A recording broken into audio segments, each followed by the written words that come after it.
Well, yeah, certainly. I mean, it was our fault. We made a mistake. The spotter said it was clear. I wasn't clear, and, I didn't want to tear my car up, tear his car up either. I respect everybody, and I demand respect. And, I apologized to the guy when he came over the car, explained to him what happened, and then he took it to another level when he started calling me an idiot and whatever else. And I don't appreciate that. I'm not going to take it. I told him how I felt. I called him out. He didn't show. And so, I'm good with it if he's good with it, but I'm not going to be disrespected by no means. Yeah, I guess I had a dinner date at Applebee's last night that I didn't find out until it was too late. It's a shame. Love their riblets and boneless wings, but... All right, folks. It is the first trip to Applebee's in 2024. We are your unauthorized and undignified motorsports podcast. I am Brien with Ashley and Rob. As always, folks, how we doing this year? That's a really good, that's the best intro. We might have to write that one down. Undignified. That's the damn truth after the past couple weeks I've had. How about you, Truelove? Slightly more dignified. Well, it is midway through January. We're past halfway through January, and we've got a couple weeks until the Cup season and NASCAR and pretty much everything gets going. But we're here to kind of recap our last few weeks off. Rob's got Chili Bowl stories to tell, and me and Ashley did a couple things, and off-season news and all that good stuff. So, man, I don't even know where to start. Let's get into some news first. Rob, what's our first news story for the year? Oh, I don't even know. There's so many of them. I just want to kick it off by talking about, we didn't have to really go too deep into this, but Rowdy Energy shut down. Because there's lead and arsenic in there, so maybe pour those down the sink if you happen to have those in your little man cave fridge or wherever the fuck. Yeah, the initial will kill you, apparently. The initial press release for that whole deal just kind of made it sound like we lost market share, blah blah blah. But then, I don't know if it was the same day or the next day. It's like, oh, lead in all these flavors. So. I was a fan personally. FDA report. Yeah. Thankfully, I didn't drink too many of them, so I hopefully will not have any lasting damage. I think I only ever had R.I.P. one. Rowdy. Yeah. Did y'all see that picture he posted today? No. It's him in head to toe camo gear fishing. Yeah, so you don't want the fish to see you. That's for sure. Yeah. He's sneaking up on them suckers. He's really embracing that RCR lifestyle. Fucking hey, yeah, Pop made him go to Bass Pro and spend a couple $100 on some gear and a tree stand to go trout fishing or whatever the fuck. I gotta see this. That's fucking hilarious. Yeah. I don't think that man's ever worn camo in his life, but maybe he's a hunter. I don't know. He doesn't strike me as one. I want to say I read an interview somewhere recently where he's like, I've hunted a tiny bit, and I think he had to go out on some hunts with Richard. I bet he does not seem like he does not seem like an outdoorsman whatsoever. No, he's very much an avid indoorsman. He's very busy shooting Samantha's Instagram reels for her. Yeah, he's hunting. Okay, so this is swamp camo. So this is almost fitting for where he's at. Yeah, I guess. I don't know what kind of fish that is. I'll reserve judgment until I see the picture, but yeah. It's that camo that's all like straw and like the Martian shit. So for ducks, I don't think it really serves any purpose on a boat. I don't know. I've never worn head to toe camo to go fishing. But. Fishing for ducks. Yeah. That's probably the coolest news, Let's. While we're talking about one brand dying, let's talk about another dead brand. The SRX series looks like that's done. Not officially. I know there's still some quote unquote hope that it'll come back. There's still some refunds to issue, so that office is going to be open for at least 6 weeks. Yeah, I mean, they had already sold out a couple races, hadn't they? Yeah, I mean, they already had tickets on sale. They had drivers starting to line up. I know they were working on an international race, which ended up not panning out. The only thing I can guess is there must be some sponsorship stuff behind the scenes that came out or didn't pan out before other checks hard to start going out, I don't believe that ESPN had announced that they were going to be the TV partner either. Now, I might be wrong about that because I wasn't paying too close of attention, but... I think ESPN was mentioned in the SRX press release where, we want to let our TV partners know. I don't know. Again, I don't know if it was announced yet either, but it's very strange to see that. Now I know a lot of people also thought that Ray Evernham resurrecting the IROC name was the reason why, and I don't think there's those anything. announcements came like one after the like other. back Like to back. Ray announced that he had bought IROC, and then like 30 seconds later, SRX was announcing their cancellation. But that sounds like that's going to be more of a, like they're actually going to have these dudes out there in old school cars, like hot rods and shit. I don't know what the fuck that's all about, because that seems like a bad idea. I don't know. Well, nothing ever happened bad in racing during the 70s. Like, those cars are perfectly safe. Well, where the hell do you get them? I mean, I know SRX, the cars were an issue there. Just the fact that like they rarely ever had enough of them. The wind blows wrong on those SRX cars, and they were falling apart. That's a fact.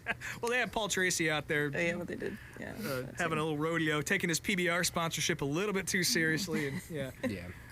I don't know. I personally, I'm not gonna miss SRX too much. I think the last season was actually pretty decent, and I personally enjoyed the fact that they switched to Thursday nights, because that was a nice. It was a nice like intro to the racing weekend. You know, Thursday nights generally most of us don't have a whole lot going on, so it was a nice little thing to watch for a few weeks. But it was kind of NASCAR light. The cars looked weird, and it definitely did not have the prestige of IROC. You know, IROC had all current day drivers, all the best of the best, whereas SRX, it's like, yeah, you might have a couple cup guys here, but it's all retired folks and maybe a couple young guns. So I don't know if I'm excited to see what Ray does with IROC, just because his track record with starting things the last couple decades has not been great, but I'm interested, I guess, so we'll see what happens.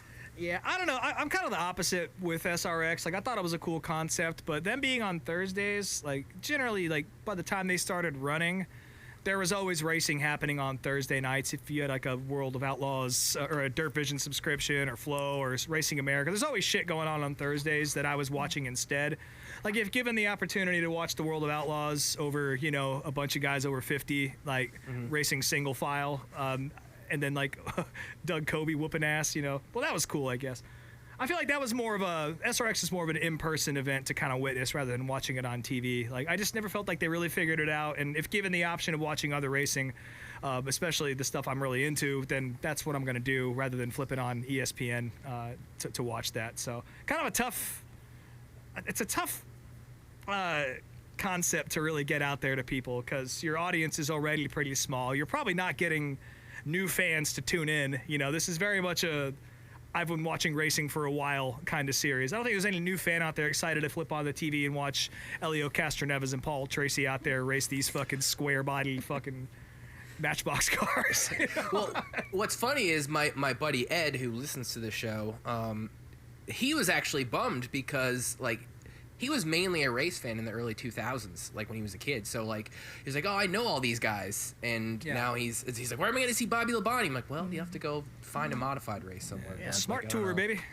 Yeah. So yeah, out of all the guys to mention, he's the one still running pretty much full time. So yeah. All right, so I'm looking at the notes here. Actually, since we started off with all the negative news, I'm trying to figure out which story to tell that's kind of got negative and positive. Let's Maddie go D with not this having a ride is both of those things. Well, that's depending on who you I was ask. going to say That's the one. the Cody Ware and Maddie D. So yes, he's back, folks. yeah, we were told behind the scenes that Maddie D had a ride lined up. Obviously, we're not going to tell you with who. And it was like a part-time deal, but part-time deal. But maybe a week or so after I think we were told this story, Maddie comes out with his video that still don't have anything sorted. Sponsorship fell through. Well, he said the weird thing about it was he said that they made the choice. They, as in Maddie D and his crew, made the decision to stop working with whatever sponsor this was, which is not something you hear. Sure, all that often. you did. Yeah. Well, that's also what I thought. I don't know. Matty D just loves to throw together one of his sad, poor, pitiful me videos, posts on the internet. So,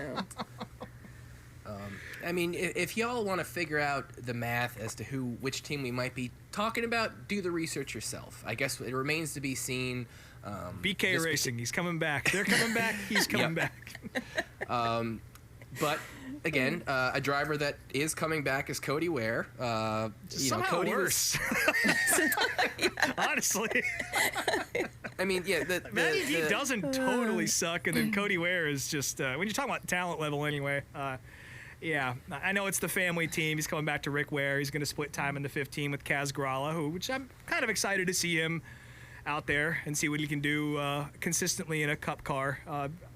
I think when he ran the 3 that one time when Austin Dillon had a tummy ache or whatever happened, was that the Roval or Daytona? I can't remember which one it was. But Kaz, I think it was Daytona. Yeah, Kaz has had a couple of nice showings in a cup car and a couple of not very good showings as well. But he's a decent driver, so it'll be cool to see what he can do to add to the program. They got Justin Haley over there too, and now Junior is going to be over there. Not Dale Jr., but Cody Ware.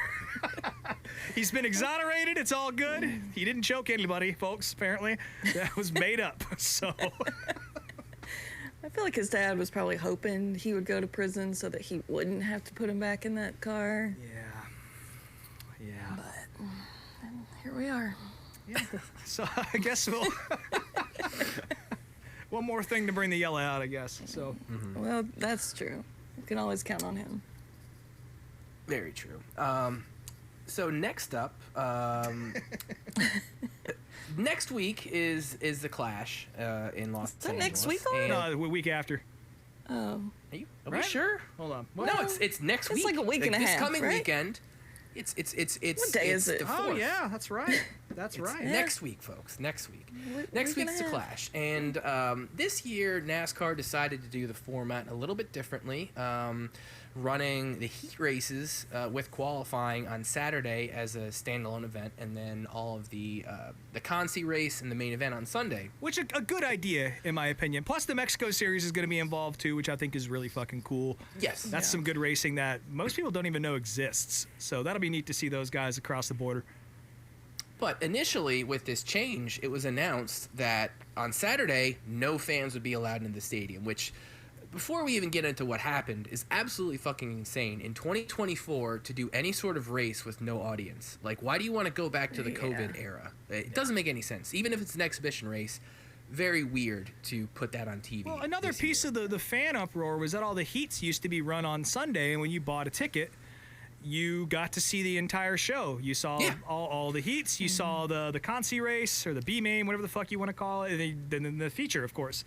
Yeah, splitting it up like this and not allowing the fans in greatly reduced how much racing you were going to see, and especially if you're a fan that, like, say for instance, if I wanted to go, plane tickets are only like $100. I actually could do this if I wanted, but to only go for one fucking day, it's not worth that whole trip. Yeah, well, you definitely make it up on the back end with how expensive the tickets to get in are. Plus, like, if you want to have a beer, that's going to cost you like $38 American dollars, you know, and it's just... And now you get to see Machine Gun Kelly, which I was expecting. I was trying to figure out, like, which fucking 90s rap act are they going to bring out? E40? I would fuck with E40. That's the thing. Machine Gun Kelly is fucking trash. Yeah, he's awful. It's for the whippersnappers. It is for the whippersnappers. But E40 would have been so good. I don't know why you had to bring that up. Now I'm pissed off. But all was resolved because after tons of backlash from the media and from fans, and I don't know if anybody else in NASCAR was also pissed off about this, but I think it was within 48 hours. Didn't take long. They sent old Ben Kennedy out there to do his first damage control. Yeah, it was reversed, and not only are fans allowed in on Saturday, it's free to the public. So actually a very good idea. This allows anybody around to just come in and check out the racing, and yeah, the heat races are generally somewhat exciting. Now, in discussing this with some people wondered if this was the plan all along. No fucking way NASCAR had the foresight to do this. There's not a chance that they would have done this. Why on earth would you let people get mad first and then say, "Oh, my bad, dog"? There's no way. No way. Yeah. But like, so that's historically the heat races have been the best races out of the Clash. That's the fucking show. Yeah. And the fact that they've been all on the same day up till now, people bought their ticket just thinking they were getting those. Like they didn't say it when they bought their ticket that, oh, just kidding. You only get Also, half the thing. Jim Utter can step up and kiss my dick for his little tweet about that. fucking guy. Saying that fans ought to read their tickets and blah, blah, blah. I was like, well, fans were under the assumption that shit was going to run like normal, you fucking douchebag. So fuck Jim Utter. That guy's a prick. That bootlicker just anytime anybody claps back at him, he just wants to say the exact opposite. He's a total contrarian. Fuck him. Yeah, fuck that guy. And then again, I have to defend Brett Griffin in this incident because Totally right. 100% right. Yeah. yeah, man. Again, I don't want to start liking Brett, but I cannot argue how much no he one said actually you had to pulls like for him. the Yeah. fans. Well, Brett is almost always 100% correct when it comes to his opinions on fan experience. Yeah. That's the business he deals in. He's been in the sport for a very long time, and that guy knows exactly what he's talking about when it comes to getting people to stick around and watch this shit, and to get brands to come in and communicate with the consumer. So he knows what he's talking about, and he's 100% right. Like, how much can you take away from the fan over time before they stop coming? Yeah. And this is a great fucking example of how you do that and get people to stop coming, is by, allowing events to happen, but then not letting people have access to them. Yeah. We're not even talking like meeting the drivers or like shaking their hand, which, by the way, I got a little rant to go on in a few minutes here because I want to rip on Joey Logano a little bit too after my experience at the Chili Bowl talking about fans being spoiled and shit. But yeah, it's just, come on. Like, you can't have cars on track in the middle of fucking Los Angeles and not at least charge a ticket price to let people in there. That's fucking insane. Yeah. But nothing to worry about because They fixed it. It's all good. All that they bitching fixed for it, nothing. so. And this will be the final news piece. Speaking of fixing things, That's it was right. announced last year that Good news, Pennsboro baby. Speedway, the infamous 5/8 of a mile track in Pennsboro, West Virginia, was going to be reopening. But unfortunately, it was announced that they were going to be doing a quarter-mile oval inside the track because for a bunch of different reasons, the big track could not be resurrected yet. However, it seemed like towards last year, things were getting kind of quiet with the track construction, and people were wondering what was going on. And it was announced last week that after a surprising meeting with the people of Pennsboro and the city and all that stuff, the big track is back. They're going to completely scrap the quarter mile. It's gone. They've scrapped their April 20th show. They're going to be doing everything on Memorial Day weekend now. The big track is back now. I guess what I wouldn't say worried about is one of the things that one of the reasons why they said they weren't going to bring the big track back was A, the racing wasn't that great, which I kind of don't necessarily agree with, but B, they were concerned about drivers showing up, that the big track was a issue with the motors. Hello? Yeah. Oh, Yep. you're still okay. I was gonna say the mics didn't look like they were working. I was No, making sure I we're didn't- listening, buddy. Okay. Taking it all in. So one of the things they said was, the strain on the motors and the speed. They were worried if some of these guys were actually going to come and show up, and I guess we'll see what happens in May. But it seems like the feedback's been pretty positive. I think at this point my Memorial Day weekend plans are sewn up. I was already kind of considering going to this, and as much as the 600 is cool, I think I got to go to Pennsboro now. Yeah. Like, it's going to be an experience. And Rob, I feel like you should probably come, but It's not all that far. It's probably 7 hours from here, and yeah, it's only, hey, you fly into Cleveland, and the airport's 5 minutes from my house, and the track is 3 hours. So that's not even a hard bargain, buddy.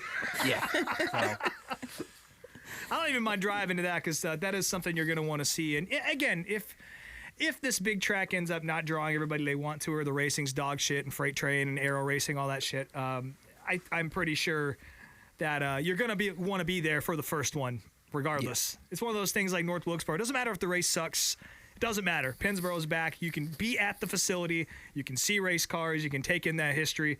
I think that's just fucking awesome. I was really happy to hear that.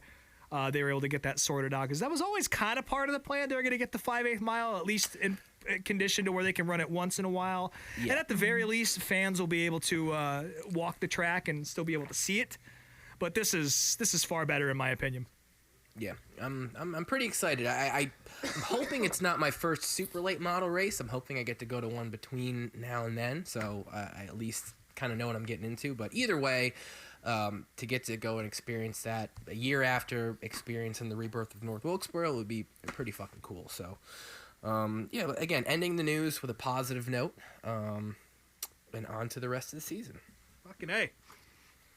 But in saying that, we did do a little bit of racing stuff in the last few weeks, and I'll start with my tiny bit of racing experience, because I didn't really do a whole lot. I did end up going back to New York for Christmas, which is normally I go to the Carolinas, but the only, I got to go and stop by 07 Racing Collectibles in Binghamton and see my buddy Tom.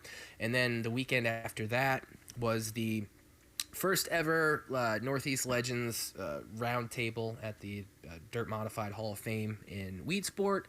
And, it was a good time. There's not really a whole lot to report. If you want to actually go and watch the round table itself, it is on the Modified Hall of Fame Facebook page. Really, the bummer about that experience was the weather. Half the reason why I even decided to come out to this was to meet up the next day with some friends of mine and go to the skate park in Rochester, but the weather was shit all weekend. Driving out there, I drove into snow.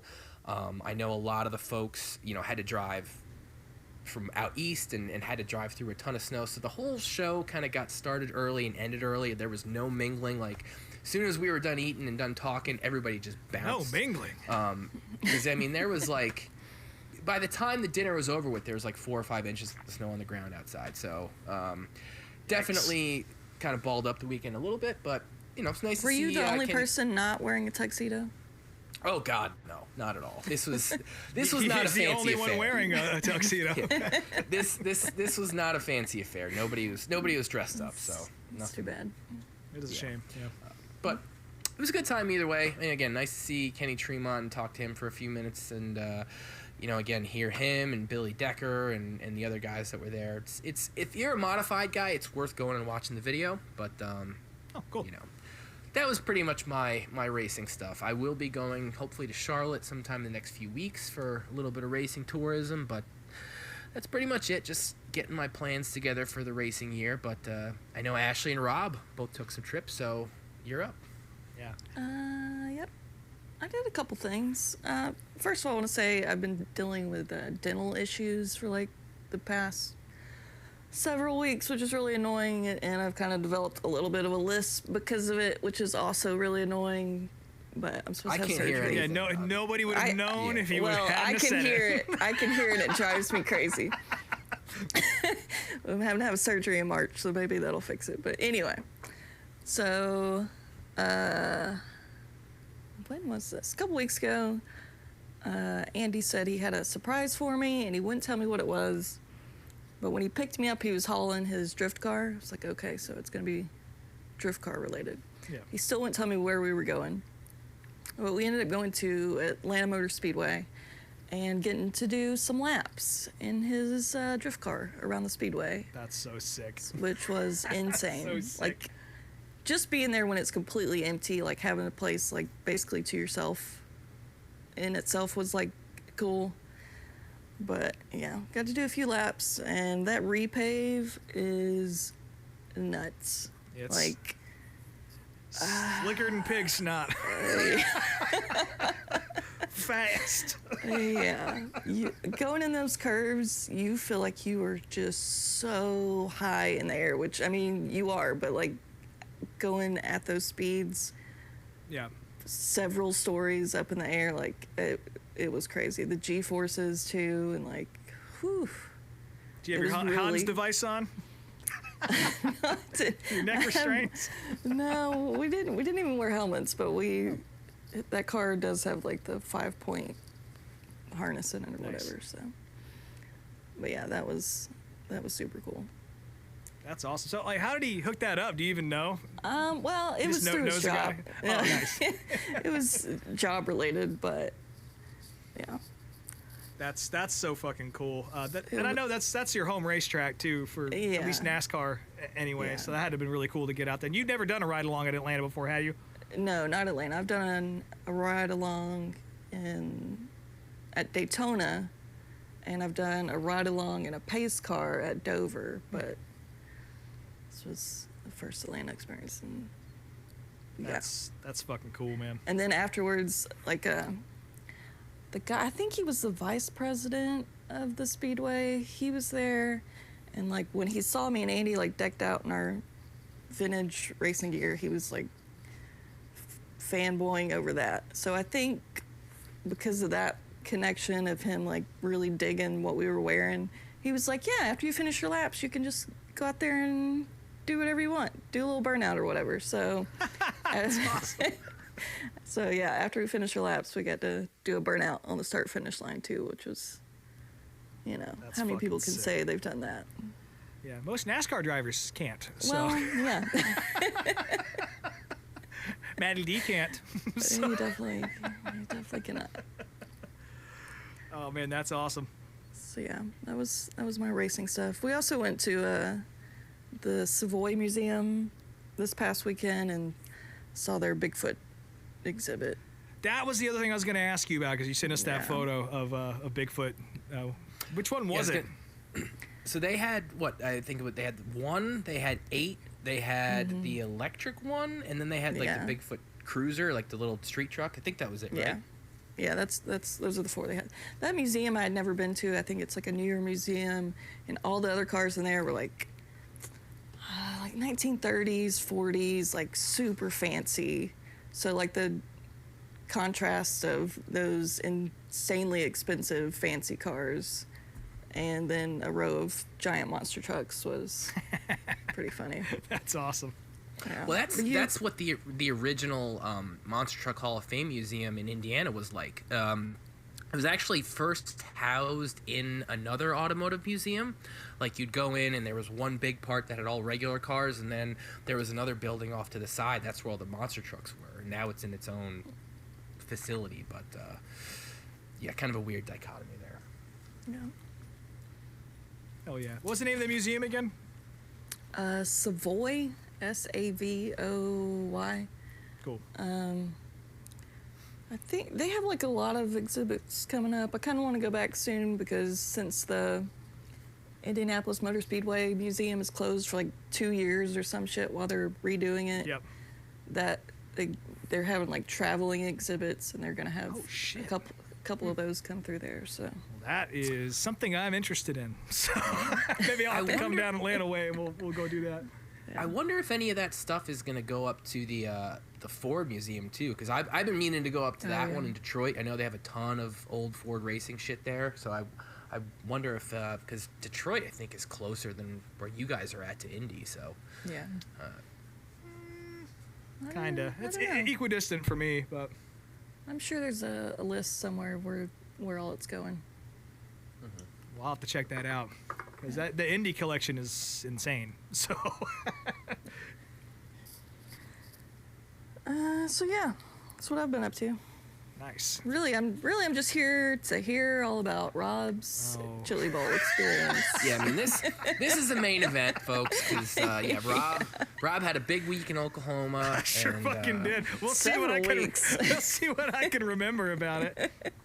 Yeah, so I said this about 38 times on the show last season. Season 2, by the way. Thanks for coming back, folks, repeat listeners. And for all you new listeners, it's about time you showed up. But last season I mentioned a bunch that my family, my parents are moving back to the Ozarks, which is where they're from, Northwest Arkansas, from New Mexico, where I grew up.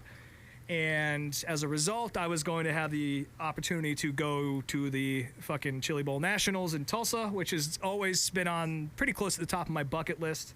But just them being closer and sort of having a launch pad to get there with ease definitely pushed that into the doable category. Also, I haven't seen a lot of family out there in a long time, and I'll tell a quick story about going and seeing some folks out in eastern Arkansas that I hadn't seen since I was like 9, 10 years old or something like that. They all live out towards Batesville, which of course is the home of Mark Martin. One of my cousins, his name is Jim, good guy, really great guy. Turned out to be a really big NASCAR and racing fan in general. We're making plans to go to the Topless at Batesville this year. Of course, they throw that race in the middle of August in eastern Arkansas, which is literally the worst fucking time on earth to go down there. But maybe that's why they run the feature at like 2 a.m. But Anyway, that's on the bucket list or the short list for this year is getting down there to hang out with Jim and the family and all that. He is a Ross Chastain fan. Just wanted to put that out there into the world. Good to know that. Maybe I'll come hang out. He was a Dale fan for years and years, and he likes Ross because he's a farmer and he doesn't take any shit. So can't argue with that. He also likes Kyle Larson, so that kind of brought me back in. Yeah. We won't get into his opinions on Chase Elliott, but that's for a different show. Thank you. Spare me. Well, we had us a good time talking on the couch all afternoon about that. Anyway, so we stayed in Batesville. We were only down there for a night, seeing family and all that. It was, again, really good to connect with all them. But we stayed in Batesville, and as we were driving back to the hotel, just me and my parents, we passed Mark Martin Ford, which I think there's a Stapleton video about a particular car in this dealership, which houses the Mark Martin Museum. And it's got like his setup book in there of all of his like late model ASA setups and shit that he has memorized. That's like front and center in the lobby and all that, and a bunch of just random cars from his career. And I was like, oh fuck, like I wonder what time it opens tomorrow. And so I check it out. They open it, the dealership opens at 8 and the museum opens when the dealership does. So like we're getting ready to haul back to Northwest Arkansas, trying to, I guess there was some rain in the forecast. My dad didn't want to drive in it. And so my dad gave me the most stereotypical dad shit imaginable. I was like, hey, so that Mark Martin dealership has a big museum in it and it's open right now. Do you think we could swing back there and I can just take a quick look and walk through? And he's like, this is what my dad said to me. And he goes, well, it's about 3 miles in the wrong direction. So that's going to set us off wrong for the day. So next time we'll go. I'm just like, what the fuck? Oh my God. I'd probably punch my dad. And I was like showing him, but look. 3 miles. Yeah, he's like, it's 3 miles in the wrong direction. That's going to set us off on the wrong way for the day. We got to get back. And so we did. We headed back. And I did not go see the Mark Martin Museum, but like I said, you just sat in the back seat with your arms crossed, yeah, puffing and puffing exactly. the whole time. Kicking the back of his seat. No coffee, just fucking angry. Yeah. But so I drank like a little half pint of Jim Beam and a big Dr. Pepper I got at Wendy's, and that was my night before. So I had that little hangover going. Yeah, it was a good day, but I'll be back in Batesville. I'll see the family again, and we'll definitely I'll get to check that museum out. If you ever find yourself in Batesville, though, it's kind of neat to see a town where a NASCAR driver is so highly revered. He's on the signs. His name is everywhere. Like, Mark Martin is still the fucking man out in Batesville, Arkansas. And I don't think you really see that all that often anymore.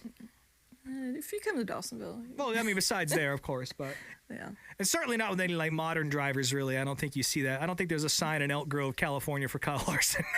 Right. Even though there should be. But that was cool. Yeah, that's cool. I didn't know that museum existed. Yeah, it's his own little private museum. If you look it up on Google Maps, you can kind of see what's in there. They got one of his Winn-Dixie Busch cars in there, which is really cool, and some of his old late models. The first race car he ever had, which is what that Stapleton video is about on YouTube. He actually, like I said, he goes to that museum and checks it out. But anyway, that's a little side note here. Now, guys, we'll get to the main event. That was on Monday, I think, and then, of course, the Chili Bowl started that night. I watched every single night down in the basement of my parents' house. My mom actually got into it. I've never seen her get into racing before, but she was watching the Chili Bowl with me. Real precious. Anyway, yeah, I sent you all the photo of my mom just pointing. Yeah. Like, yeah, why did he slam his wheels like that? That was rude. I'm like, it was rude. You're correct. These kids race like shit. But so anyway, like, she started watching it on her own, which we'll get to why that was a problem later on. But anyway, so Thursday comes along. That's 3 nights into the Chili Bowl. I was able to go Thursday through Saturday. I set sail from Bella Vista pretty early in the morning and got to Tulsa about midday. Bumped into Matthew Dillner. Just walked straight into the building. Didn't bother getting a wristband on Thursday. Just tried to keep my wrists covered with my hoodie. Met up with Dillner, got to watch Larson come in the building and all the Darfs that followed him around all day. That was kind of funny. Of course, Larson announced like the day before that he was going to be running the Chili Bowl, kind of as a surprise. They took one of Tanner Carrick's backup cars and they gave it to Larson. And we'll get into that in a second. But just I think I say this about every racetrack that has a very special air about it. Like just being in that building and seeing the driller statue out front and like walking into the garage and just the smell of methanol and dirt and just the sheer amount of cars and people that are in there and just the general vibe in the room. It's just something that like I can't even describe. It doesn't feel real when you walk in. Mm-hmm. You know, it's just because you watch it on TV or, you know, streaming for however many years or whatever, and it just feels like it's a big event, but like I'm never going to see this. But to be standing right down in the belly of the beast, that alone was worth the effort getting out there. But let's see what happened next. God, I went, did a couple laps. Said hi to Dillner. You had some friends with you, didn't you? Well, was Alex with eventually, you at that point? He was not. So okay. I was going to pick him up from the airport, but he managed to make friends with some drag racing guys that happened to be in town. Of course he did. Yeah, of course he did. on the flight from Austin to Tulsa. And he's like, "Hey man, don't even bother coming to the airport. Just stay put." And I got a ride. I was like, "What the fuck?" Amazing. He called them some old Austin boys. So I went and checked into the hotel, dropped my shit off, and then drove back. And yeah, by the time I got back, Alex had just arrived at the facility. We met up, we drank a couple beers, did a couple laps, and he's been to the Chili Bowl. Alex Hammond, of course, is the guy I'm talking about. I probably should have had him on the show, honestly. Yeah. Excellent BMX rider. If you know who the Bush Heavy Boys are on Instagram, then he's one of the guys. He never wears a shirt. Even at the Chili Bowl, he had his shirt off. It was pretty cold in there, but, you know, that's what liquor's for, I guess. And we settled in up in the Rowdies and made some friends, and that was pretty much Thursday night.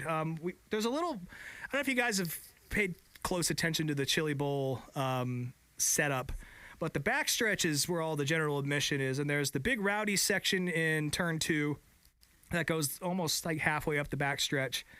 And there's like a little tiny grandstand on the other side of a concession stand next to it. It's like a little penalty box kind of thing. And that's where we settled first. And it is the most violent race experience imaginable. Like, you are just getting pelted with mud and just clods. I caught one in the throat almost immediately. You have to wear glasses over there because it's just fucking complete it's just straight violence, you know. And the racing, of course, and all the prelim nights was fucking excellent, and Thursday was no exception. Spencer Baston had a really fast car that he flipped early on. And he came all the way through his heat and all the way through the B mains, and I think he finished second. Really put on a fucking show and was kind of under the radar for a lot of folks. But man, that guy was the show, in my opinion. But Thursday was a stacked lineup. Ricky Thornton Jr. was out there. I was really excited to see that. Also, Kyle Larson being the big star here, and it was pretty much the most quintessential Kyle Larson performance you've ever seen. He was either impressing the hell out of everybody and just being breathtaking, or wrecking himself, which he did twice. Which it's real fucking whack. That one last flip that he had, I'm trying to think, was it who's Justin? What the hell is his name? Justin drives for NAS. He was on the Dirt Series. Oh, Justin Grant. Yep. Justin Grant. He did the same thing Larson did, where he kind of just got into the wall and flipped his own car, like, all by himself. He did sail up into the fence, and yeah. But yeah, Larson totally overcooked it, wrecked himself, and his Chili Bowl was over because he pretty much had to win or come in second. He might have been able to, because he was also running the Wild West Shootout, racing a late model out in Vado, which, by the way, Bobby Pierce pretty much cleaned everyone's clock out there. Larson did get one win out there as a sort of consolation prize, I guess. But, yeah, he was running both events, so he pretty much had to win or come in second to transfer to the main event on Saturday. Maybe he could have made the B main, but he was starting all the way in the back, and he got into some shit early on as well, and he dug a big hole for himself from the get-go. He forgot his helmet bag in New Mexico, too, which is kind of funny. So didn't start off great, but and it didn't end well either, but it was definitely cool to watch him out there, and again, you got to see why he's his own worst enemy, but most importantly, it was really awesome to see him doing some things in a race car that make people regard him so highly, myself included. I've never seen him run a midget before, and holy fuck, when he's dialed in, it is unbelievable to watch. So that was cool, even though it didn't end so well. I'm glad you got to see your special boy. My special boy. And also Ricky Thornton Jr. out there. I was really more pulling for him, and he ended up in like the C main or something like that. I can't remember anymore. But that was a good night. Who the fuck won that? See, I was real drunk the whole time. So Oh, were you? yeah. Oh, so Spencer Basin did win. That's right. He won the A feature. Yeah, Tanner Thorson also put on a big show there, and he came in second. He was kind of my pick for the night. But just listen to this fucking entry list on Thursday. Spencer Basin, Tanner Thorson, C.J. Leary, Brady Bacon, Ricky Thornton Jr. Like, it's just Kyle Larson. Gavin Bushell was out there. Of course, our buddy Jay, who he'll come into the story in a couple minutes here. Jay works with Gavin in his career, and he was pretty impressive in his run as well. But yeah, just such a stacked lineup. And like that would have been like the ultimate A main any other night in any other racetrack in the country, and the fact that was a Thursday prelim night was something special. So, anybody got any questions so far before we get into the party? I think I'm good for Thursday. Well, there's more to Thursday. So, Thursday daytime activities. yeah. So, Jay Pennell, who was a guest on our show last season, he was on our World Finals recap episode because he's hanging out with me. He was also coming out to hang out with me and Alex. And he did not get until like 10 o'clock or something like that. And the Chili Bowl prelim nights typically wrap up around 9:30, 10. So he's cutting it close anyway. But we were still partying in the garage area. So he came out and met up with us in front of the driller and all that. And it was a good time. Had some beers and all that. I was, of course, the designated driver, so I kept it pretty much between the lines while we were there. But those two guys got after it a little bit. And as we're kind of walking around in the garage area, everyone's, it's Thursday night. It's not the big night yet, so the mood is still pretty light. And somebody had left the officials' mic, like, on, and they were just, like, talking shit throughout the expo center off this, like, wireless mic. And some guy started talking about a wet t-shirt contest. Of course, there's like Johnny Gibson impersonations too, which is pretty funny. But then it turned into like, we're having a wet t-shirt contest up here at the stage, which I forget his last name, but up on that stage, this guy, Bob, who's a painter. I don't know if you guys have seen this. Yeah. Do you know his full name, Crazy Truelove? stuff. Not off the top of my head. He looks like all of us. us. He's got a big beard and long blonde hair. Usually has some sort of racing vintage jacket on or something like that. Cool ass dude. We ended up hanging out with him a little bit. His whole crew is fucking awesome. But what he does at the Chili Bowl, he's a very talented painter, and he'll get up there and he'll paint the Bobby Moore. Bobby Moore, that's right. And he had his own merch too, which was fucking killer. I regret not buying a t-shirt. So Bobby, I owe you one. But yeah. Hang on. I'm still coughing shit up from Tulsa. I'm not even kidding. I got the flu bad. But anyway, so Bobby will paint the car that won the prelim night at the end of the night. Beautiful painting of a midget. And then he'll sell it on auction from the stage up there. Beautiful painting of a midget. If That's the someone name was of it. tuning into this that wasn't familiar with midget racing. Yeah. So for those of you who don't know what midgets are, they're little tiny sprint cars, pretty much. And when I'm talking about midgets, that's what I'm talking about. Yeah. Yeah, 300 midgets showed up to race in a fucking cattle arena. Anyway, he does these amazing paintings. He auctions them off, and he probably makes a shit ton of money. And these things are awesome. I'd love to have one hanging in my house. But they're all up on this stage, right? And so this guy, whoever it is, gets a hold of the microphone, is announcing this wet t-shirt contest. Is like, I got $100 for the winner. We're like, well, I ain't going to get nobody. And we're kind of walking around doing our laps. We go to the bar a couple times. We meet up with the ABR, Alex Bowman's guys, because Kyle, his photographer, is good friends with Alex. So we're kind of shooting the shit with him. And as we're standing there, like, the dollar amount goes up. Well, we got $300 here for the winner of this wet t-shirt contest. What's the temperature inside this place? Oh, it's in the high 40s.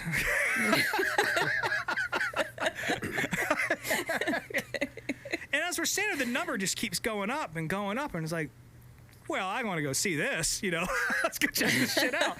So we kind of wander up there, and there's, it's like us and I think fucking eventually, like, who the fuck was it?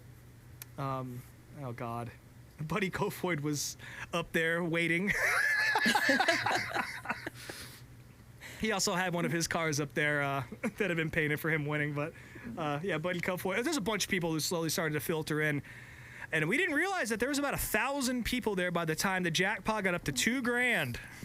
Jesus. And there are now contestants. So, and as this was happening, Matthew Dillner and the Flow crew were wandering around filming a Chili Bowl After Dark special. I forgot all about this part. And so all of this kind of comes to a head. The competition happens, and there's so many little details here, so I apologize if I'm kind of bouncing around. Dillner and the Flow cameras show up. All of a sudden, he's up on stage with the horn, you know, because there's that big air horn that runs off of a fucking DeWalt battery. There's a couple of them running around, but that thing gets blown like every 30 seconds at the Chili Bowl. Jesus. And so Dillner, they're getting the cameras ready and all that. Because there's going to be a wet t-shirt contest. And then there's one woman on stage who, God bless her, that was the right thing to do. She was making sure everyone turned the cameras off. And this is the funniest thing because, like, the Flow guys, they had their gear there, and they were ready to film all of this shit. It's like, everybody turn your cameras off. If I see you with your phone out, you're getting the fuck out of here, blah, blah, blah, which is the right thing to do, right? And this just the look on Dillner's face, and then his cameraman is like, what do we do? So they turn the cameras off and all that. And as this is going on, I forget this fucking guy's name, and I know it, but it's just escaping me. The guy who runs the Chili Bowl, the dude with the giant beard you always see on the broadcast, the guy, I think he's most famous right now for that video of telling drivers that they're going to fight to do it on the front stretch in front of all the fans, otherwise you're getting booted. But he rolls up in a golf cart. And I was like, oh, is this getting shut down? Of course it's not getting shut down. He gets up on stage and makes it official. It's all of a sudden it's sponsored by NOS Energy Drink. And the contest kicks off, and poor Bobby has all of his paintings like lined up on the back of the stage. And then the cases of water start to get dropped on the stage right up front, you know, because it's a wet t-shirt contest, right? Then they have to find white t-shirts. So somebody comes up with a stack of white t-shirts out of their own personal merch for this competition. God bless them. I forget who it was. And so these girls get changed and all that. And then as soon as it becomes time for the contest to happen, Bob and his guys kind of realize what's about to happen because people are grabbing bottles of water and about to start like letting them loose like it's fucking Victor Lane at the Daytona 500. And this starts up, and him and his guys manage to get those oil paintings off the stage in like 5 seconds. Because it's like the splash zone, and there's like thousands of dollars of beautiful paintings of midgets. So bad. So crisis averted. This one. How many ladies are lined up? There's about 5. Okay. And a late entrant ended up being the one who won the contest. And, you know, it was a little unfair. Like, they did completely flash, which I don't think that passes tech, but I have no problem with it. Some lady went home with $2,000. Well, you know, you got to see what the competition is. She knew what she was working with. Okay, I got this. And get up there and win. But yeah, there was literally 1,000 people there. We turned around, and I got sent a video of it later. Somebody did catch a video from like behind everybody, so you know everybody's bits and pieces were covered up. But there was 1,000 fucking people out there watching this. And you know, of course, Flo's there, and then naturally, within seconds of this happening and the money getting dispersed, and the prized ladies get escorted off the stage. All of a sudden, I'm getting interviewed for Flow Racing After Dark. And so I talk about getting shit-faced, and Dillner talks about my band a little bit. It was really cool. Alex pops up, and now, again, if you don't know who Alex Hammett is... he's got some good party tricks. He's got great party tricks. He's probably most famous for being able to put his thumb through a beer and shotgun it. Yeah. But he's also... Which is not that... Listen, that is not that hard to do. I can do that. We've all done that. Well, I've never seen you He's do got it, other so... tricks. I haven't seen you do it either, so... There's definitely a Send video of me No. in a group chat doing it. I don't think so. But he can also peel the top of a beer off with his teeth. That is a much more... It is, and that made it on the Flow broadcast, too. And so me and Dillner and Tyler Burnett and Alex and Jay, we just kind of walk around the building a little bit more, and again, shout out to Dillner. Like we sat with him on the rowdies for a little bit. That guy is just such a nice dude. Such a race fan. Like, he has the best job in the fucking world, being able to tell the stories that come out of that place. And it's cool that he still has that, and him and his whole crew still have that sort of, zest and zeal for what's actually happening and being able to enjoy it as a fan and understanding how special all this shit is. I know I'm talking about a wet t-shirt contest right now, but like the whole scene is, is something special. And he still has, his whole crew has that attitude. And I appreciate that. So it was awesome to be able to bump into him all weekend. And he gave me the heads up on where the good chicken and a steak in the building was. So I appreciate that. That saved my life at least once. Anyway, so we decided that the party's cooked there. Everyone's going over to Rodeo Bar, which I guess we decided we're going to go there too. So we take the Jeep, drop it off at the hotel, hop in the lift, because I'm ready to get fucked up at this point. I'm tired of watching other people get drunk. It's my turn. We get over to Rodeo Bar, and I'm just got a poor Lyft driver. Just listen to us. I want to say I had liquor on me in the car, but I don't remember anymore. But anyway, we end up at Rodeo Bar. And the only reason I mentioned the name of this is because it'll make sense in a second. But we show up to this place, and I'm like, is this a fucking strip club? Because it feels like a strip club. And you walk in. All of a sudden, I'm getting like patted down by a guy, Fortunately, I left my knife behind, which was smart. Yeah. And I'm paying $10, and like, this is a fucking strip club. It has to be. Sure enough, it's not. It's just a really shitty, like, shit kicker honky tonk that they're just playing like Lil Jon and shit in. And the entire racing world is inside this building. And we walk in, and within 30 seconds of being there, Alex, like, grabs somebody. He's like, oh, what's up, baby? And, like, gives him a big hug and shakes him around like a little rag doll. And I look, and it's fucking Kyle Larson. I'm just like, and he just kind of looks at me, just like, Larson looks at me, just like, what the fuck? And I'm like, I don't know. Like, why is this not on video? And I ask Alex, do you know Larson? And he's like, he may not remember, but he knows me. I guess they'd partied in Tulsa before. But anyway, this bar fucking sucks. It's completely packed. Again, we're hanging out with, not with Alex Bowman, but a lot of his crew guys, Kyle. There's a couple other dudes whose names are escaping me, but what a solid bunch the ABR team is, though. Really, really fucking like those guys. I even bought a hat. I'm wearing it right now, because... How many hats and T-shirts did you come home with? Is what I want to know. I got a T-Mez hoodie because I appreciate him, and then I got this hat from the Bowman guys. So I kept it pretty light. I am unemployed still, so I can't spend all the money in the world. Hope you get your mom something. Is all I have to say. But yeah, so my mom is texting me. Watching this, and I'm texting my mom about midget racing as I'm at the Chili Bowl earlier in the night, which that was a really fucking cool moment for me. That's real cute, yeah. But anyway, like, we were in this place, and they have like 2 bartenders working, and they're only selling beer by the bucket. And you have to bring your own bucket up to the bar to get the beer. So it's like this whole process of you versus Short Track America trying to find an empty fucking bucket so you can go pay way too much for beers. Okay. And so this is the rodeo bar that Larson talked about. Yeah, and so Larson, because I had no idea. Yeah, Larson tweeted out about he didn't mention Alex, so I guess he did remember him. But he tweeted out about things that could be better about the Chili Bowl, things that went well, sort of his breakdown. And the last little bullet point he made was the rodeo bar needs 3 times as many bartenders. And better security for him. Yeah, straight up, because he got assaulted. But but we eventually did get a bucket of beers, and we stood around. I lost my voice pretty much in full on Thursday night because we were standing around. Anytime somebody walked by with a bucket of beer, we would just scream, "Cold beers!" at them. Who's got the cold beers? And that was it. Amazing we didn't get thrown out of there, but I guess we were pretty calm.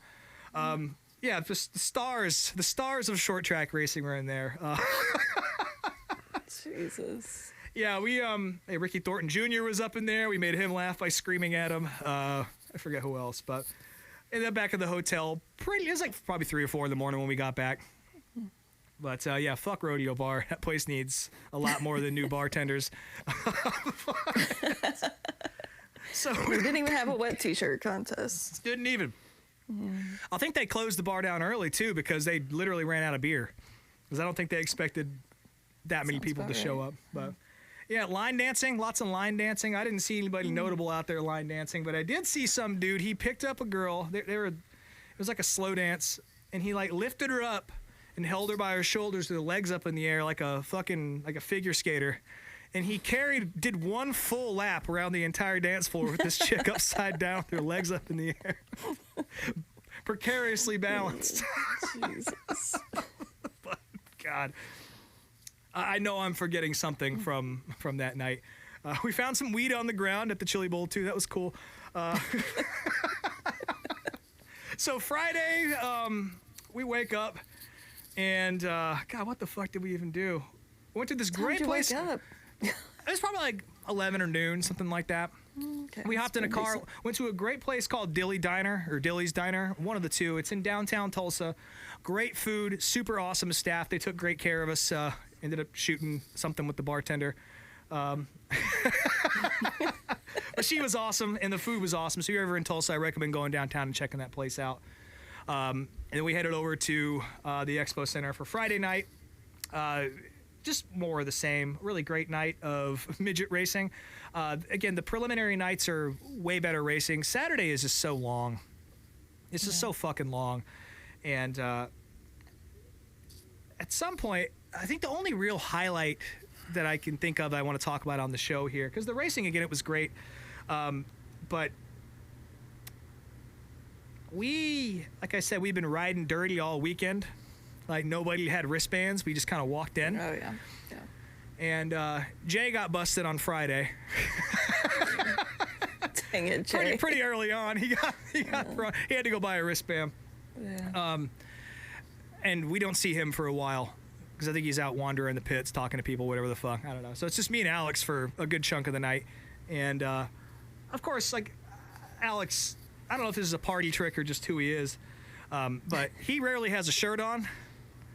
And of course, Yeah, this I think shirt that's is. just who he is. He's got the gaiter on, and he's got the glasses on, the safety glasses, but that chest is exposed. His nipples are rock hard because it's freezing in there. And real quick, before I get any further into this, and I'm gonna have to try and like jog some of these memories, and I've brought myself a little pack to help me do that here. I have some 99 bananas nips next to me and some Zen chili ball pouches hair of a because dog. that's what I lived off of pretty much for 3 days. So I'm gonna put a 99 bananas nip in me and try and help me to remember this shit. And I'm gonna put a Zen pouch in. Which, by the way, folks, Yeah, what? you ever had Zen before? No. You're one of those bros now, Mess huh? with that. Dude, it is like 0 to 6 beers in like 10 minutes. It's amazing. So I'll say this, as I don't want to get into those fucking things, but sometimes if I'm smoking a blunt, say with a natural tobacco leaf, you get that little tobacco buzz going. Yeah. So I'm assuming a Zin is just that buzz times 10. It is. That's exactly what it is. Yeah. And Alex handed me one. Was like, "You want a pouch?" Because I wanted a cigarette real bad, but I didn't have any. He was like, "Well, here, how about you have a Zen pouch? Let's party." And I was fucking shocked. Like, I was like, I'm gonna get thrown out of the fucking chili bowl looking like this because I'm swerving. Like, it's fucked up. So anyway, like, Alex decides that we should take a little walk, you know, and we got our shit laid out in the stands. We're safe from the rowdies at this point. We made a lot of friends. We're up there with like Hank Davis and that guy Rowdy. Shout out to Rowdy Granger. He was there on Thursday night. I think he knows Truelove, right? You guys hung out at Wilkesboro. Yeah, we randomly met at North Wilkesboro, so I've got my own stories about Rowdy. Yeah, he randomly sat behind us, or we sat in front of him and his family and some of these chicks he was with on Thursday night, and we had us a hell of a time. So shout out to Rowdy if you happen to be listening. I bet you aren't, but if you are, No, I'll see you next probably year in not. Tulsa, baby. But anyway, this is now day 2 of us. I'll see him at North Wilkesboro. Exactly. So. I know we'll run into him somewhere. Yeah, slim dude, a little mustache, vintage jacket, can't miss him. But, but we, at this point, we're in the rowdies now. We have the people we're sitting around. We have friends from all over the country. We've either Alex already knew or we've become friends with them. And we're able to lay our shit out across the bleachers and make sure our seats are safe, which is, I don't think you can ask for anything better. Because the Rowdies is a fun section. For those of you who don't know what that is, the top row Rowdies is the party section at the Chili Bowl. It's general admission. And it's really... You said they banned marshmallows this year? They did. So there's a thing for a long time where they were throwing marshmallows around. Like, people would throw them at each other or onto the track, and then drivers during track prep would throw them back, and it became a whole thing. But they had to ban them because people were starting to put weights in them to make them go farther. And they were going to have to start teching the fucking marshmallows. And Dillner told me this. He's like, leave it to racers to fuck a good thing up. So instead of having to tech marshmallows on the way in, they just banned them outright. There was a bag up there. Someone got them in. But they kept them pretty mellow. Anyway, so we decide we're going to take another lap. Go get a shot of moonshine from our girl at the end of the garage. And just kind of, walk the grounds and see him getting set up for the C or B main. I can't remember which one it was at this point. It was probably the B since it was a prelim night. And I think, we went outside to smoke a cigarette is what it was. And Alex has no shirt on, right? I have my hoodie on because I'm a sensible man. I'm able to walk right back in. No problem. Because Alex gets grabbed by whoever's running the door. Of course, because his wrists were fully exposed. And he starts showing his wristband from rodeo.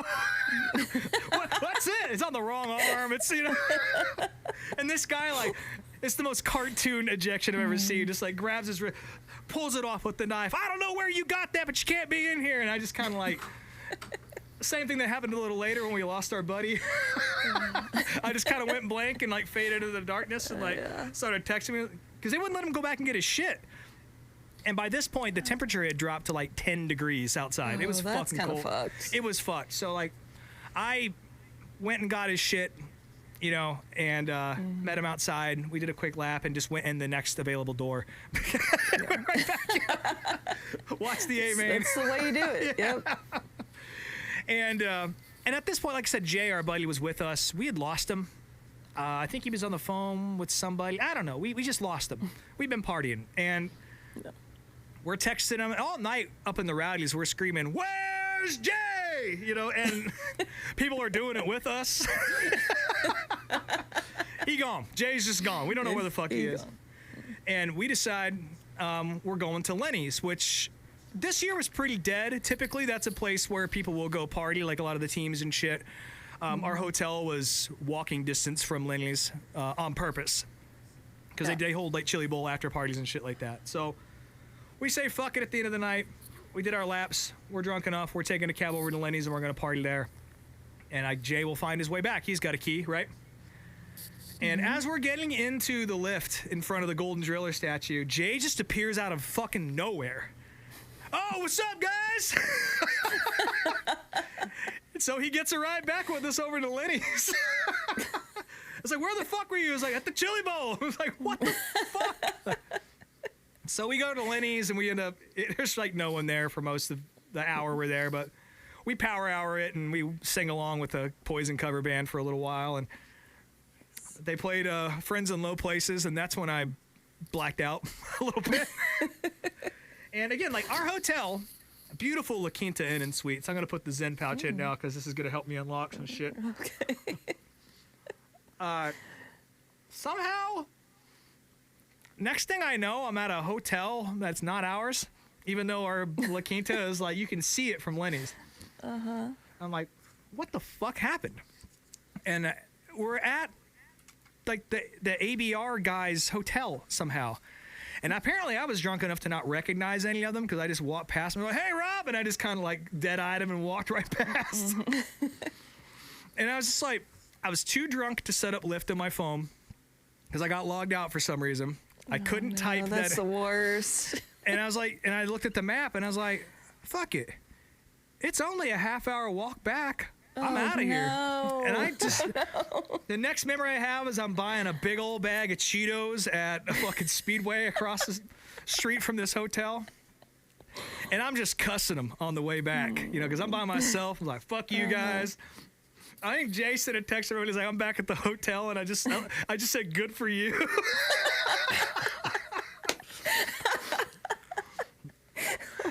And I show back up, and the only reason I know this is because, and I can confirm this is a real memory, is that I found some of the Cheetos that I pulled out of my beard in the elevator the next morning. But I ate this whole big bag of Cheetos on this walk. It's 10 degrees. I don't know how fucking long I was out there. Got back to the hotel safe and sound. You know. That's a miracle. And I think my phone might have been dead, or I just wasn't paying attention because I had some missed calls when I plugged it back in from Alex. But he had said he was back at the room. That's one thing I do remember. But he wasn't in there when I got there. And I was too drunk to remember that he didn't have a key. I thought he'd worked it out with Jay. So come 4 in the morning, or 3 in the morning, like, apparently he was pounding on the fucking hotel room door trying to get back in. Oh my God. And like the neighbor came out and was like telling they're gonna call the cops on. I was like, this is my fucking room. I just don't have a. I assume he had a shirt on at this point. Who knows? And I woke up the next morning and there's like, 15 missed calls, and I was like, oh no.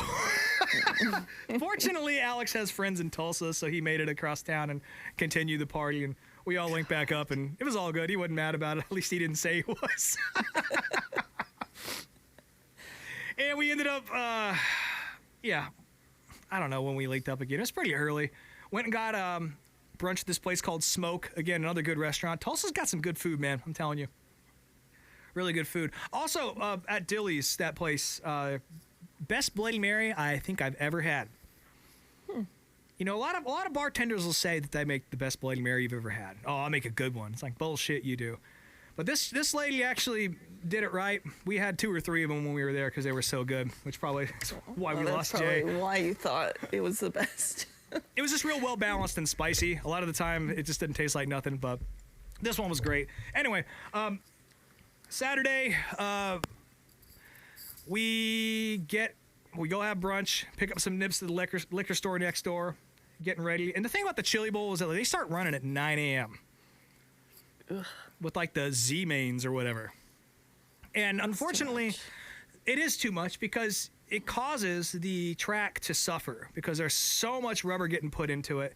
And even when they redo the racetrack, it's still tore up. And with a 55-lap feature at the end of a full fucking day of racing, even with track prep, that thing's going to rubber out pretty quick. So this year's feature wasn't that great, unfortunately. All the heats were fucking awesome. The pole shootout was probably the most fun I've had watching race cars in a long time. That's when they take the top 8 or 10. I think it's top 8. I can't remember. But they send them out 2 at a time. And it's like a King of the Hill thing, right? Oh, yeah. And that is so much fun to watch. And Hank Davis, the local hero, doesn't race a ton. I think he just does the Chili Bowl these days. And he was up there partying with us in the Rowdies in this fucking like disco ball helmet. Disco ball. That thing was amazing. Yeah. But he whooped just about everybody up till they got to the end when Tanner Thorson and Logan Seavey got out there. And, yeah, that was so much fun. We lost Jay. I don't know what happened to him. I didn't see him again for the rest of the trip once we got there. Not even kidding. He was gone. Put a leash on that man. But he called me on Sunday, and he said he was okay, so everything was fine. But yeah, really long day of racing. Again, the prelims are always better than the main event day. All the heat races were really good, but the feature itself was kind of dog shit. Buddy Kofoid kept Logan Seavey pretty honest, but there's not a whole lot he could have done to catch him, and Logan Seavey just whooped their asses. And that wasn't a surprise, like, at all. I guess he's probably on the hottest streak of anybody in midget racing right now. What else happened on Saturday? God, I don't even know, to be honest with you. It was just, Saturday to me was more just like trying to take in the event. I was hammered, don't get me wrong. Oh, you were still partying. Oh, okay. Saturday was the Sunday I had to drive back to Arkansas, and that was fucking terrible in its own right. But I just tried to take in the event, sitting up in the Rowdies, all the driver intros. Oh yeah, fucking Cannon McIntosh wrecked Thomas Meserol for no fucking reason. That's right. Yeah. And he got the biggest boos I've ever heard at a racetrack when they announced him for the A feature. It was fucking awesome. Can't drive Cannon. Also, shout out to T-Mez. That guy fucking rules. I got to meet him a couple times over the weekend. Alex is good friends with him, so we popped in and said hi to him a few times. Of course he is. But yeah, what a nice guy. And before I wrap this up, this is where I was going to get in my rant about Joey Logano, talking about NASCAR fans being spoiled.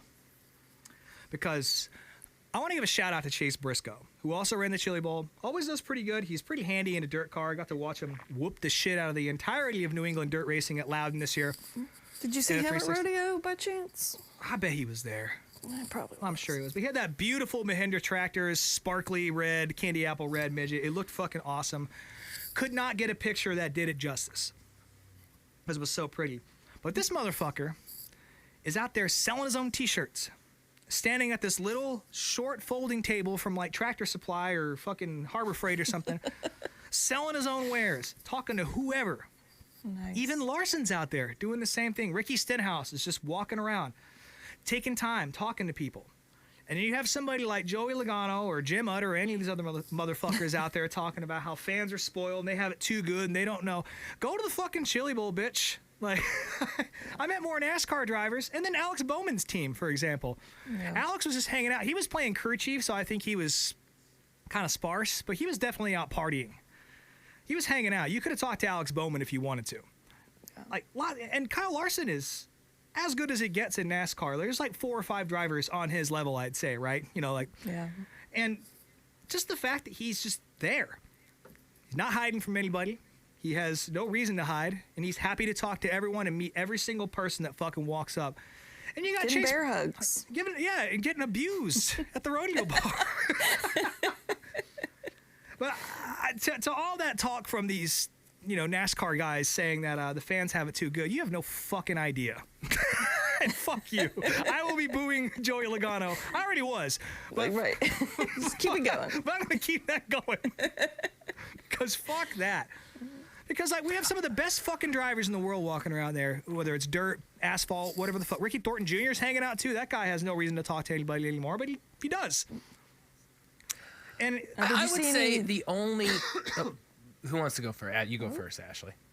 I was just going to ask if you saw any Darfs with like shopping carts full of die-cast. No, not a one. No. Well, that actually plays in great with what I was about to say. I think, you know, granted, there's plenty of very enthusiastic but also respectful and knowledgeable, well-seasoned NASCAR fans that if they had the given access that you guys get at short tracks would know how to behave themselves. Fair. And that's fair. Yeah. I do feel like also at short track stuff, because at this point now I've been to a bunch of races myself and been in the pits. I would say 80 to 90% of the people at those races know what the fuck's up. Like nobody's bugging drivers, nobody's getting in the way. Sure. Like you really, it's a seasoned thing to be able to get that access as a fan and like nobody fuck it up for anybody else. Well, that was the next thing I was going to say, like for all you fans out there that want to meet these people, it is possible for you to do so. Unless it's Joey Logano, of course, then I guess you're shit out of luck. But even Chase Elliott, when he showed up to the Chili Bowl, he's hanging out. You know, he wasn't there this year, but when he ran, and he didn't run all that good, granted, but he was accessible. You could go talk to that fucking guy if you wanted to. And these guys are humans, and they're happy to, you know, be humans to you as long as you treat them as such. So it is definitely a two-way street, but like, it made me just be cool. Exactly. It just made me it made me so mad in that moment that there's Chase Briscoe right fucking there, and he's selling his T-shirts, collecting cash from fans, giving hugs, taking pictures, you know, giving his time, which he does need to prep for this shit. Don't get me wrong. Like, it's still a serious race. And he's putting the time in with the people that keep the lights on for him. And I really respect the fuck out of that, particularly Chase Briscoe. It was awesome to see that. And I've always liked him, but I'm definitely going to give him a little extra woohoo at driver intros from now on because that was fucking cool to see. But yeah, like you're right, Brien. Like as far as fans are concerned, like, if you're cool to these people, then we won't have to hear people like that whine and say that you have it spoiled, and maybe you'll get more access if you just be cool. But yeah, boy, just to see that in person, it really, maybe I was shit-faced, I don't know, but it fired me the fuck up. Those Zen pouches. I was sailing on Zen pouches. I know I'm forgetting something from Saturday night. I know it for a fact, but we did, like I said, I was really just trying to like soak it all in, just having that confetti rain down on you in the rowdy section, you know, it's just, God, it's fucking awesome. And each night I was privileged enough to be able to get down on the racetrack and take a lap, walk around, you know, touch the surface, you know, see just how rubbered in it is. Alex and I got our photo in Victory Lane, you know, in front of the banner and all that. And just being able to soak that place in was just, it's an experience that I will take to my fucking grave. Like, it was awesome. And I cannot stress enough to all of you listening, if you have the ability, even if it's just one prelim night, and like I said, the racing's better on Monday through Friday anyway, so if you're able to go check that out, I would 100% recommend it. Put it on your bucket list. If there's a driver you want to meet and you can be fucking cool about it, this is your place to do it. Tulsa's an awesome town, and if I can swing it next year, I will 100% be back at that. I'm starting to add a lot of these events I have to go to every single year. The list is getting very long, so I got to pick up like a couple additional jobs to make this happen. But yeah, Chili Bowl is fucking awesome. And like I said, just if you can go, just go. Just fucking go. Yeah, I don't think we really need much more of an endorsement than that whole story, do we, folks? I really appreciate the nonstop video updates that I was getting. Oh, that's right. Yeah, we The were entire trip bothering from the you and fuck Alex. out of y'all. They were so entertaining. I loved all of them. Probably can't speak about all of them on here, but one other thing I will say as we close this out, or my Chili Bowl experience out anyway, is that the Chili Bowl flu is 100% real.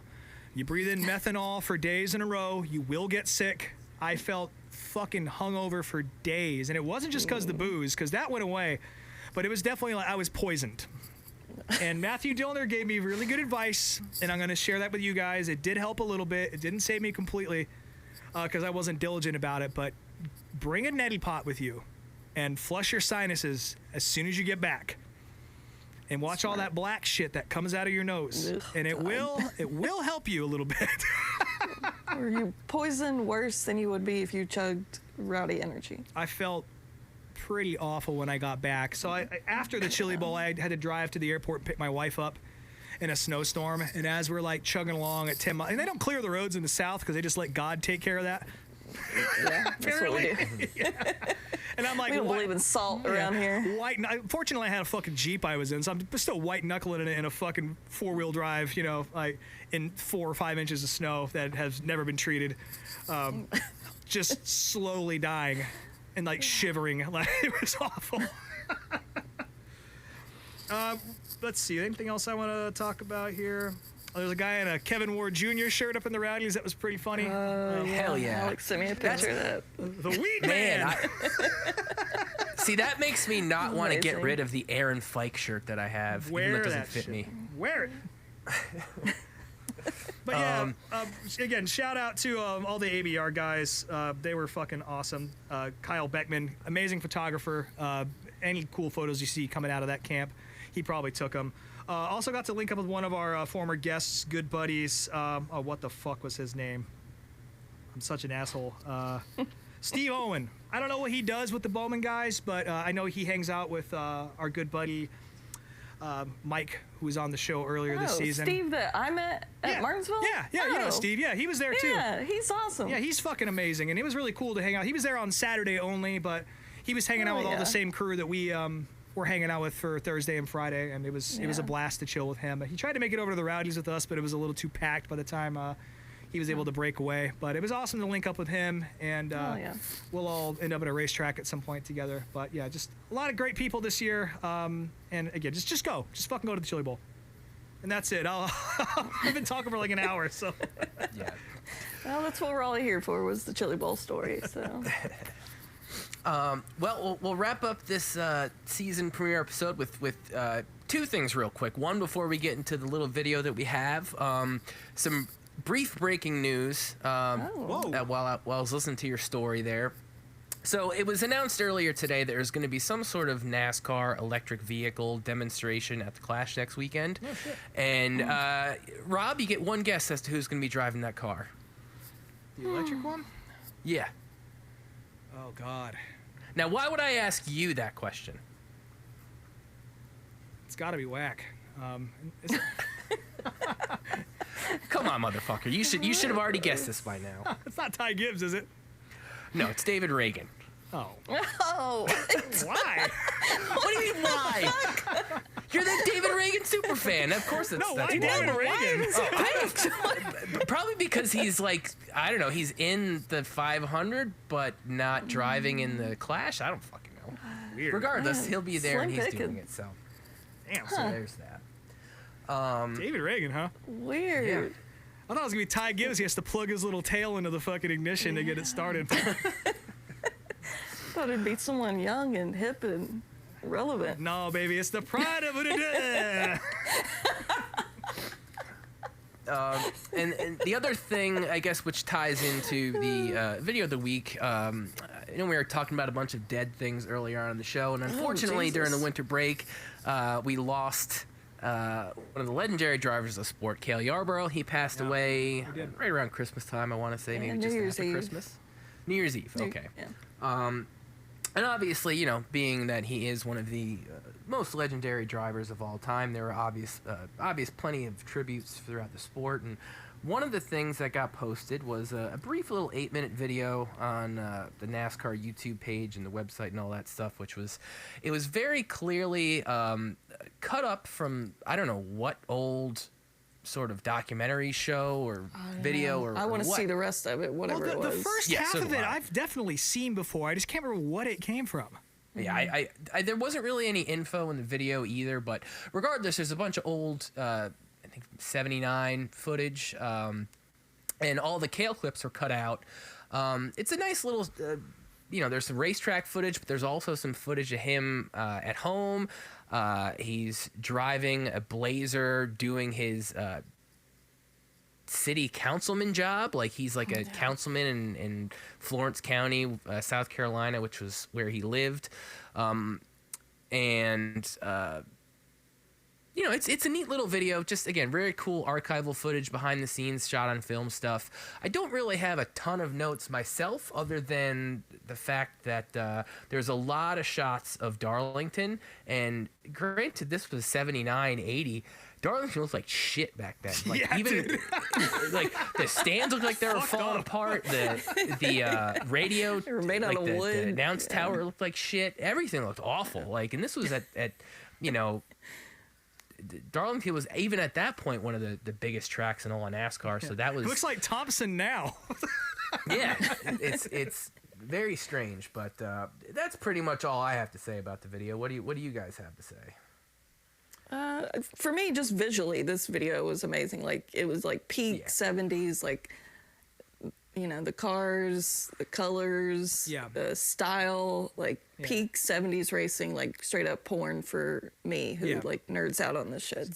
Definitely something that we would have featured as a video of the week. Either one of the sources of that, we would have, because I think it's two different sources they pulled from for that Yeah, tribute. it seemed like two different things. Either one of those would end up being a video of the week on a good week on this show. So the fact that NASCAR is putting that out there, I think they have that giant vault of footage that they're starting to release. It was really cool to see that. And it was kind of funny watching Cale Yarborough run like the fucking county DOT or whatever, fixing roads and all that, talking on a walkie-talkie and shit. Which, and granted, you were talking about earlier how Batesville was the home of Mark Martin. This was a great example of a city being proud of its driver. There's a Cale Yarborough sign going into town, and there were definitely more like that way back in the day. I definitely have seen photos of like a Tim Richmond one in his hometown. I wonder if any of that stuff still exists. Yeah. But, My favorite shot, though, was the pit crew member eating fried chicken in the middle of the race. Oh, yeah. Yeah. Get those hands all nice and slick. Listening. Yeah. So if you haven't checked that out, that's going to be on our video of the week playlist. And since this, I guess, technically is going to be the start of the season, we're going to be we'll do a Clash preview show next week, and whatever little news happens between now and then. Yeah. Might as well throw the video of the week for next week up, and I'm going to be starting off this season with a video posted by NASCAR Man a few weeks ago. It is the best of Inside NASCAR 1985. I believe this was kind of like a news type show that I'm assuming was run on TNN or one of those channels, but I already watched this, and I'm going to watch it again to go do some more thorough notes. But there were a lot of really cool little bits and pieces with some some drivers that you might not know. And I would say probably the most interesting video to me was they do an interview with Wendell Scott. Yes. Which I don't think I've ever seen Wendell Scott actually speak on video. No, so I haven't either. That was a surprise. Getting to see that was very cool. So that'll be on the Video League playlist. It's an hour and a half and is worth every second of your time watching it. Again, the archival stuff, it's very, very cool. So that'll be our Video of the Week next week to talk about. And yeah, I mean, we're just getting ready for the Clash, getting ready for the NASCAR season. And I don't think I have anything going on until next weekend. So I don't know about you guys. No, not really. Me Nope. and Andy were talking about maybe going up to the Petty Museum because he used to work with the guy who used to be Petty's hauler driver back in the day. So Oh, no kidding. I don't know. We'll see. That's cool. You should do that. Yeah. Give us something to talk about. I have no plans to talk about, but I do want to give a quick shout out to the whole Wallace family right now. I know we're not the biggest Mike Wallace fans on this show, but sadly his wife Carla passed away after a long battle with cancer. I believe it was yesterday, the day before. I know there's a lot of people who listen to the show that know that family very well, and they're hurting right now. And I know Mike and the whole gang definitely are. So I just want to shout them out. And we are thinking and praying for you guys, sending up all those good thoughts. And, hate to see somebody lose their life to cancer so young. She wasn't that old. So, but yeah, we're thinking about you. And, I like to, I always like to put my own personal opinions aside when it comes to stuff like that, because that sort of shit is always so much heavier and real. And also I want to give a shout out to some friends of mine. We lost. Hold on. Speaking of the Wallace family, though. Oh, that's right. Our favorite Wallace adjacent family member, Jughead. Apparently, he's not doing too well. I know they had him in the Mayo Clinic, and Kenny went to visit him last week, and they apparently went out to eat. But not that he ever looked amazing, but he's not looking very good right now. So hopefully they get something sorted out with him, because we're all pulling for Jughead. I want to meet that guy. So yeah, I know, hopefully man. he gets it sorted. But yeah, that was a lot of sad stuff going on. We lost a friend in our friend group this week too, very unexpectedly. So shout out to all of their friends. I don't want to say the name of the show or anything like that, because I don't think anyone who listens to this knows. But if you ever need somebody out there for a little positive affirmation in tough times, reach out to us, because we all go through it. So Yeah. Sure. But yeah, with that said, so happy to be back here doing this for season 2. I know we were only gone for 3 weeks, but it felt like a long time. It So feels like a long time. yeah, it's good to be able to be on the horn with you guys and all the listeners out there. And we're looking forward to another full season here to talk shit about big time auto racing. So. All right, well, now it's time for Ashley's favorite part of the show, the plugs. We're not putting this out for season 2? Fuck. No, absolutely not. Still you. Okay. As always, you can follow us on Instagram at Meet Me at Applebee's, and while Twitter is still a thing, it's Meet Me at the Bees, even though I don't use it at all there. Speedway screens on all the things, speedwaytsj.etsy.com, and I don't have a timeline for it, but I came up with an idea for our first piece of merch, and I'm not going to say anything else about it, but maybe in the next month or two we'll see some traction on that, so keep your eyes peeled. It's a big foam hat, and it's mozzarella stick shaped, folks. Jesus, Rob, you spoiled the surprise. Brian's face right on the end of it, on the business end. Yep. But Ashley, now it's your turn. That's it. Yeah, still Snake Mountain Truelove. I don't know, maybe I'll share some pictures from some shit or something on there, but I don't know what else you people want from me. Yeah, well, I can tell you, anything that she's talked about on the show here, she has posted photos of. So her going to Atlanta and all that. Yeah. Yeah. You want to know what she's talking about, that's a good place to go. Yeah. Maybe pick up I did get some film back today from 20 years ago that I had laying around. Oh, shit. And it ended up being pictures of a time that I went to go to a meet and greet with Casey Kane. So maybe I'll throw those up there. Bleach tips and all, huh? Yeah. Fucking A. My personal Instagram is robmotes_unofficial. There's nothing to look at there. But my band These Wild Planes is going to be putting some tour dates out pretty soon. We're going to hitting the road in March. We'll be backing up a very special lady who I can't announce just yet, but it's going to be one of her first big tours of the full band.